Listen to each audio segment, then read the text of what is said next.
So hello guys, welcome to my channel. यदि आप हमारे चैनल पर नए हैं तो हमारे चैनल को सब्सक्राइब कर लीजिए। तो आज की वीडियो हम शुरू करते हैं। आज की वीडियो हम क्या सीखेंगे, how to turn off alarm sound. हम अपने डिवाइस का जो अलार्म साउंड है उसको कैसे ऑफ कर सकते हैं।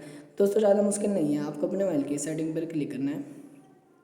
क्लिक करने के बाद आपको नीचे साइड एक ऑप्शन दिखाई दे रहा होगा, साउंड एंड वाइब्रेशन, उस पर क्लिक करें। क्लिक करने के बाद आपको ऊपर की तरफ स्लाइड करना है। आपको एक ऑप्शन दिखाई दे रहा होगा यहाँ पर डिफ़ॉल्ट अलार्म साउंड, उस पर क्लिक कर दीजिए। क्लिक करने के बाद आपको यहाँ पर ऊपर की साइड एक ऑप्शन दिखाई दे रहा होगा नॉन वाले ऑप्शन पर क्लिक करें। क्लिक करने के बाद आपको नीचे साइड दो ऑप्शन दिखाई दे रहे होंगे, कैंसिल और ओके का।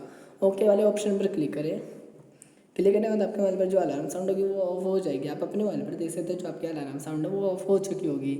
आई थिंक हमारी वीडियो आपको पसंद आई होगी, तो हमारी वीडियो को लाइक कीजिए, कमेंट कीजिए, अपने दोस्तों के साथ हमारी वीडियो शेयर कीजिए एंड हमारे चैनल को सब्सक्राइब कीजिए। बेल आइकन को दबाना ना भूलें। हम आपको नई वीडियो साथ मिलेंगे। हमारी वीडियो देखने के लिए थैंक यू गाइज़।